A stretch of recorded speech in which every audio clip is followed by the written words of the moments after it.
Palmeirense coletivo do Abel Ferreira chegando. Olha a grande vitória do Palmeiras no Rio de Janeiro. Botafogo 0, Palmeiras 1, gol do Felipe Anderson, golaço, diga-se de passagem, assistência de Vitor Roque. Olha o Vitor Roque aí, hein? Tão criticado aí por mim, hein? Não dá uma assistência, deu a sua primeira assistência, pelo menos pelo que eu me lembro, que é a primeira, hein? Bom, deu uma pro Flaco na Libertadores, no Brasileirão acho que é a primeira. E o Palmeiras venceu por 1-0 no Newton Santos, lá no Engenhão, no Rio de Janeiro. Venceu o Botafogo, manteve o Botafogo afastado e, aliás, se afastou mais ainda do Botafogo. Agora passou até o Cruzeiro, que joga nesta segunda-feira contra o Mirassol. E vamos ver aí mais um tropeço do Cruzeiro aí para que tudo possa correr bem, a gente se manter aí na segunda colocação do Brasileirão. Vamos ver o que Abel Ferreira falou, porque ele vai dar aula, cara. Abel Ferreira deu aula na coletiva, se você não viu, você vai ver agora. Desabafou, hein? Vamos dar início à coletiva de imprensa do técnico Abel Ferreira. Quer começar?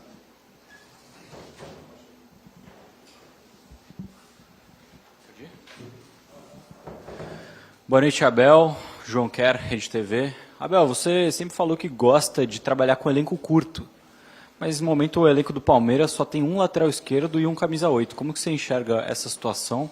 Você acha que há necessidade de contratar? Como que você vai conseguir se virar? Se for preciso, eu jogo. Jogo. Como você vai conseguir se virar com um jogador só por posição nesse sentido? É o que eu faço desde que cheguei ao Brasil, virar-me.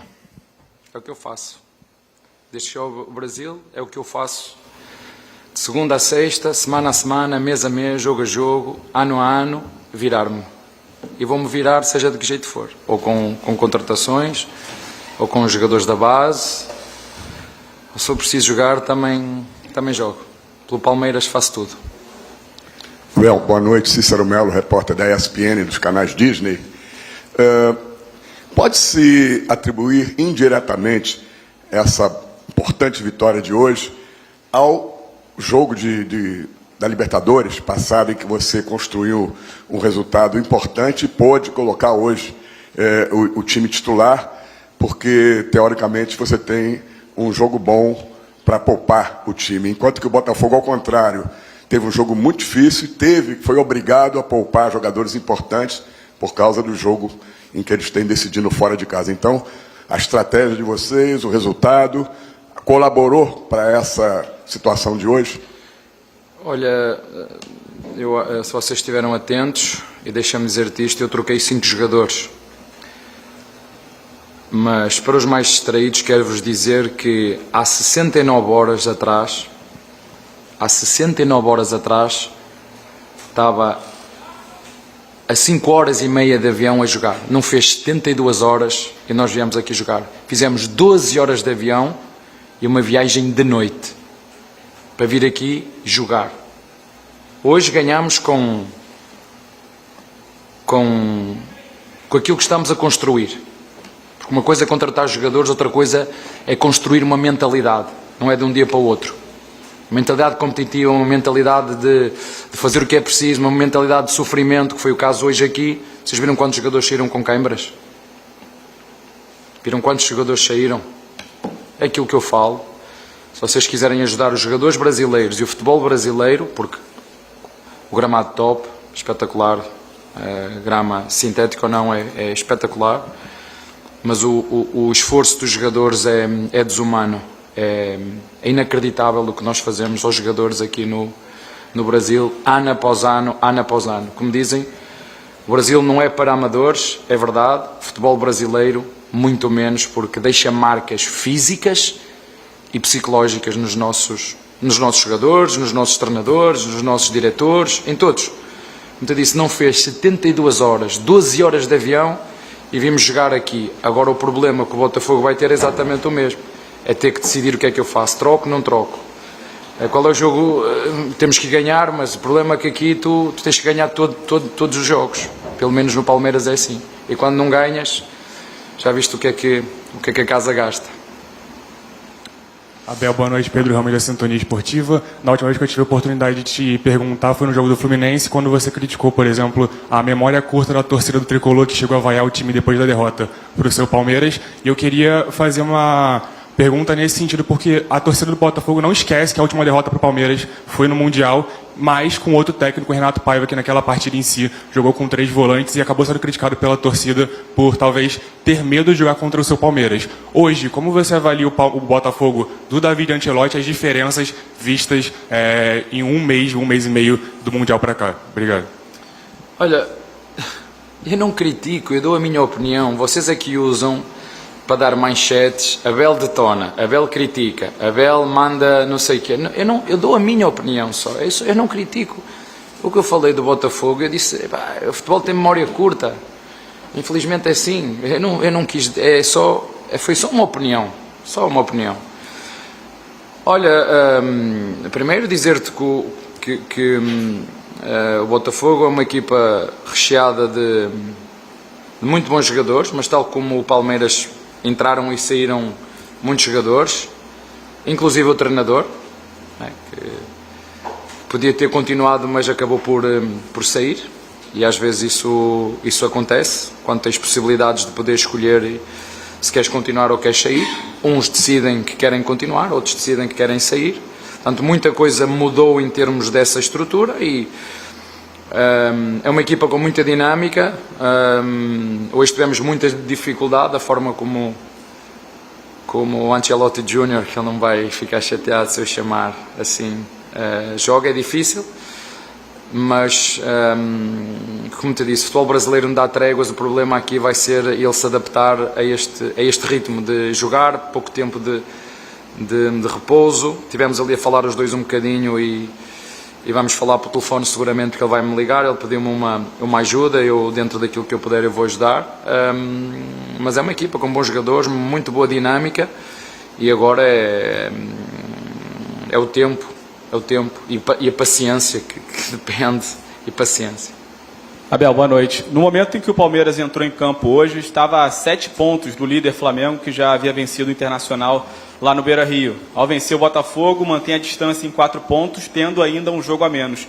Queria que você falasse um pouco sobre como você está observando essa disputa pelo título, tendo nesse momento o Flamengo como principal rival do Palmeiras por essa taça. Eu acho que há muito boas equipas no futebol brasileiro, por isso é que o futebol brasileiro é tão competitivo. Eu falei com o teu colega na prévia, antes do jogo. Vocês veem como é que o Corinthians joga contra o Palmeiras. Portanto, se o Corinthians jogar assim, pode lutar agora, mas pode lutar se for consistente. O São Paulo é uma equipa também boa, que pode também, com o tempo e com alguma paciência também. Vocês veem o Cruzeiro, né? O Cruzeiro que tem feito uma campanha também espetacular. O próprio Botafogo, que se reforça todos os anos, tal como nós, para ir à procura. Portanto, nós fazemos o nosso trabalho.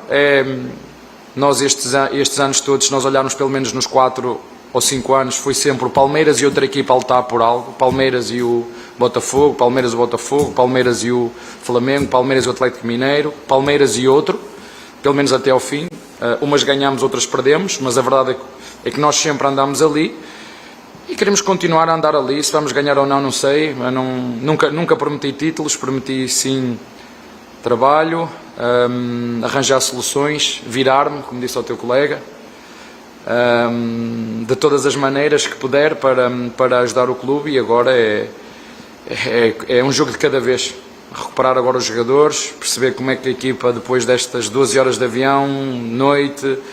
Este jogo foi sofrido, muito, muito sofrido, perceber as mazelas que vai ter e recuperar a equipa. Abel, boa noite. Igor Siqueira, do UOL. Na última semana teve o acordo entre o Palmeiras e o Al-Sadd naquela situação toda do seu pré-contrato, e também a gente conhece o desejo público até da presidente Leila Pereira em relação à sua renovação, que isso não fique para o final do ano. A gente já está relativamente em meados de agosto, né? Como é que você viu, então, o acordo entre Palmeiras e Al-Sadd nessa situação do teu pré-contrato, e se isso de alguma forma pode acelerar a sua decisão de assinar a renovação com o Palmeiras?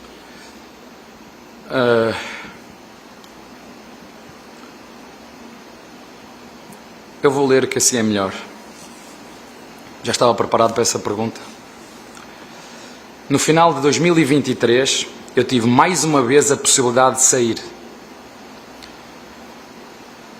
em condições extraordinárias. Mas quando fomos campeões, se lembram, no final de 2023 fomos campeões. Eu olhei para a minha família, os mesmos que disseram para eu não vir, foram os mesmos que disseram daqui não vamos sair. Final de 2023, depois de sermos campeões. No final de 23, depois de sermos campeões, contra o Cruzeiro, qual era o campo lá? No Mineirão. E eu disse, eu fico. Essa imagem está em todo lado. Eu disse, eu fico. E fico pelos meus jogadores, fico pelo todo o staff e pelas pessoas que trabalham no clube, e fico pela nossa torcida.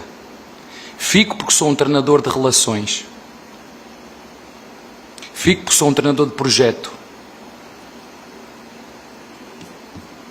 A maior prova de amor não é dizer todos os dias eu te amo, mas escolher ficar mesmo quando seria mais fácil ir embora, como outros treinadores fizeram na mesma situação do que eu.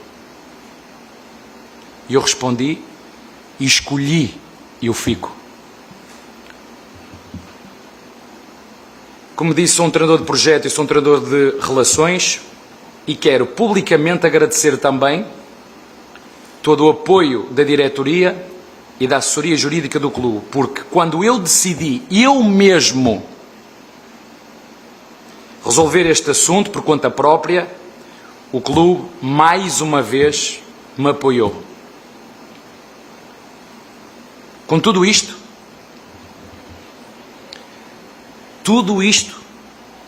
foi sempre partilhado, acompanhado e seguido pela minha esposa, que é o meu maior suporte nas decisões da minha vida pessoal e profissional. E em relação ao meu contrato, se fico ou não fico este ano, quem vai decidir vai ser a minha família. Mas não é momento nenhum para decidirmos o que quer que seja. O importante não foi, nem nunca será o Abel. O mais importante, e como eu sempre disse, será sempre o que for o melhor para o Palmeiras. Mas, como me disse e como vocês calculam, sobretudo as pessoas que me conhecem, porque vocês não me conhecem, nenhum de vocês me conhece, nenhum, nem vocês aqui, nem aqueles que estão a comentar, ninguém me conhece. Porque se vocês me quisessem realmente conhecer e saber quem é o Abel, vocês perguntavam às pessoas que trabalham comigo. Não iam perguntar a jornalistas que não gostam do Palmeiras ou que não gostam do Abel, com pessoas que trabalham comigo, com os meus ex-presidentes, com os meus ex-jogadores, com os meus atuais jogadores, com os meus atuais presidentes. É com esses, quando vocês me quiserem conhecer verdadeiramente, é com esses que vocês têm que falar. Porque vocês não me conhecem. Nem eu quero que vocês me conheçam. Porque cada um constrói a narrativa que quer. Eu sou aqui, no jogo, 90 minutos, eu sou aquilo que eu quero ser. Encarno a personagem que eu quero ser. Mas se vocês me quiserem conhecer verdadeiramente, perguntem às pessoas que trabalham comigo. Aliás, se vocês fossem atentos, bastava só ir nas entrelinhas do que os jogadores falam sobre o Abel, sobre o staff do Abel, e se vocês realmente quisessem realmente conhecer, vocês saberiam. Aliás, está tudo escrito num livro. Ou será que vocês não gostam de ler? Eu não escrevi só para os palmeirenses. Foi uma forma de agradecer ao futebol brasileiro. E todas as receitas desse livro foram doados. E todas as publicidades que eu faço são doadas a instituições brasileiras. Mas se vocês mesmo assim querem pôr em causa o meu caráter, as narrativas que vocês constroem, eu não controlo. Resumindo, o mais importante é que o Palmeiras reine. O resto, Palmeiras, as pessoas que estão aqui passarão. Palmeiras sempre há de prevalecer, como diz o outro, comigo ou semigo. Abel, boa noite. Lívia Laranjeira, do Grupo Globo. Você disse que a vitória de hoje foi com um time que está sendo construído. Não sei se exatamente com essas palavras, mas algo assim, né? E hoje você mais uma vez entrou com o Vitor Roque e Flaco Lopes juntos, já tinha funcionado muito bem no Peru, hoje também funcionou, você conquistou uma vitória. O Felipe Anderson também jogando muito bem. Eu queria entender de você quanto. É claro que o time ainda vai ser muito mexido, porque a gente conhece o calendário, sabe que nem sempre você vai conseguir escalar o que você quer. Mas eu queria entender quanto dessa construção já te deixa satisfeito com o que você tem visto em campo e o quanto que você ainda busca outras soluções. Boa noite. Olá, obrigado pela pergunta. Primeiro dizer-te que quando há estas mudanças todas, há muita coisa que se tem que construir que vocês não veem, não é só pegar num jogador porque foi muito caro ou muito barato ou porque veio e metê-lo aqui e já está. Não. Primeiro há um processo de adaptação. À mentalidade do clube, aos processos de trabalho do clube, à metodologia de trabalho do clube, neste caso do clube do treinador. E uma equipa de futebol será sempre um processo inacabado. É um processo inacabado.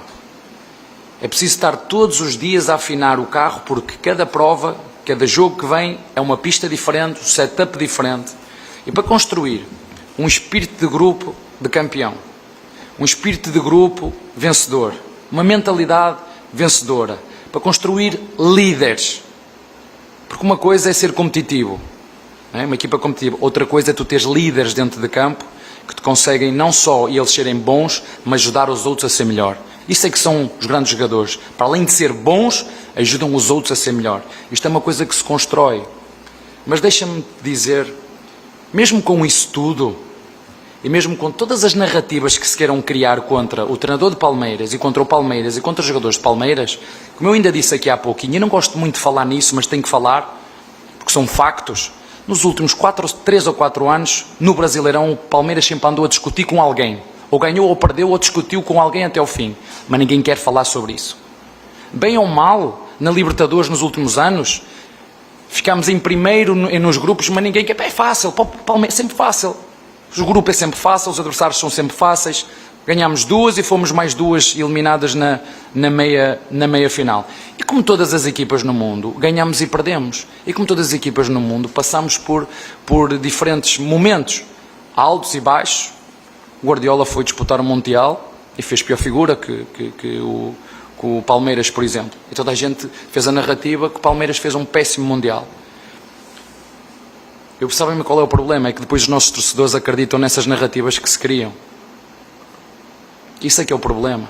É que se constrói narrativas que o Palmeiras não é isto, é aquilo. O Palmeiras é uma equipa muito bem presidida, muito bem dirigida, presidida pela Leila, muito bem dirigida pelo Barros, e tem um treinador mais ou menos, que deve seguramente haver treinadores muito melhores do que eu, seguramente que deve haver. Mas, modéstia à parte, o que nós fizemos nos últimos, e falo do meu trabalho, acho que não foi tão ruim assim. Acho que não foi tão ruim assim. Mas como te disse, isto é tudo um processo, vamos ganhar e vamos perder, e temos que entender que o futebol há 3 resultados. Eu nunca prometi nada, nem vou prometer, a não ser, como disse ao teu colega, virar-me de dia e de noite, e se for preciso estar acordado as 24 horas para fazer o melhor que eu consegui para o Palmeiras, enquanto eu estiver aqui, disso podem ter a certeza. Pena é que às vezes os nossos torcedores se deixem enganar por narrativas que se constroem, que não são verdadeiras. E às vezes jogamos mal, jogamos. E vamos jogar mal, sim, mas jogamos nós, joga o Paris Saint-Germain, joga o Real Madrid, joga o Chelsea, joga o City. Mas também entendo que muitas vezes somos vítimas do próprio sucesso. Por isso é que muitos treinadores, quando chegam a determinados momentos, como vocês veem aqui no Brasil, depois de grandes conquistas, sabem o que é que fazem? Eu decidi ficar. Obrigado, Abel. Uma boa noite a todos. E aí, palmeirense, o Abel Ferreira soltou os cachorros aí, hein? Com mais classe do que de costume, né? Ele deitou aí, cara, deu aula, a verdade é essa, viu? Tem gente que não gosta dele aí, que pegou raiva dele aí, mas ele é um monstro mesmo, um monstro. E olha que ele fez as alterações, eu questionei bastante, tá? Tirar ali o Felipe Anderson, meter o Alan e por aí vai, trouxe o time muito pra trás, vai. A gente ficou meio preocupado porque o Palmeiras no segundo tempo voltou bem melhor do que o primeiro. O primeiro, pô, não deu um chute no gol. Quer dizer, deu gol, né? Felipe Anderson, aos 45, Felipe Anderson chutou pro gol, fez gol. não tinha chutado a direção do gol até aquele momento. O Vitor Roque tinha sido o mais próximo disso, tinha chutado a bola para fora, rente à trave. E aí o Felipe Anderson mete um golaço lá. Vamos pro intervalo, voltamos melhor do que estávamos e melhor do que o Botafogo. O Botafogo voltou mais atrás, achei estranho. O Botafogo, a postura de quem precisava ganhar, ele voltou mais recuado, mais atrás. Não sei se ele sentiu ali que precisava proteger mais, porque se continuasse em cima ia abrir espaço pro Palmeiras. Ou se sentiram o gol, ficaram preocupados de tomar outro gol daquele lá. Então eles talvez voltaram tentando marcar mais baixo e atacar no contra-ataque. Por quê? Porque em cima não deu certo no primeiro tempo. Então eles devem ter pensado, quando a gente ganhou do Palmeiras, quase sempre foi jogando no contra-ataque. Vamos tentar fazer isso. Só que não deu certo. O Palmeiras estava muito melhor, muito em cima. Aí o treinador do Botafogo, o Ancelotti, vendo que não estava dando certo, ele fez modificações, chamou a cavalaria. O Abel foi e chamou também a sua cavalaria. Botou o Maurício em campo, aí ele tirou ali a cavalaria que estava dentro, no caso, era o Lopes e o Roque. Meteu ali o Luiz, daqui a pouco ele também tira o Felipe Anderson, mete o Ali, por aí vai. E aí, temos um jogador suspenso para a próxima rodada do Brasileirão, que é o Moreno, que inclusive tomou cartão e estava pendurado. O detalhe, o Everton fez uma defesa absolutamente espetacular. Pelo amor de Deus, que defesa foi aquela no primeiro tempo? Ali, 23 minutos de jogo, o Everton faz uma defesa monstruosa ali, cara a cara, defende com a mão o chute. O jogador saiu cara a cara, o Gomes escorrega e o cara sai na cara do Everton, chuta, tirando o Everton, ele consegue defender com a mão, jogando para escanteio. Maravilha, hein? Cadê os amendoins na hora dessa, hein? Cadê o pessoal que o chama de bracinho de jacaré na hora dessa? Não aparece, né? Nessa hora não existe ninguém para falar dele. Da hora que acontece um infortúnio dele aí vem o bracinho de jacaré, vem figurinha para lá, para cá. É desse jeito que funciona. O brasileiro é um bicho mal acostumado mesmo, hein? É brincadeira. Coloca a sua opinião aí, se você concorda de mim, se você discorda, já solte os cachorros aí. Avante palestra.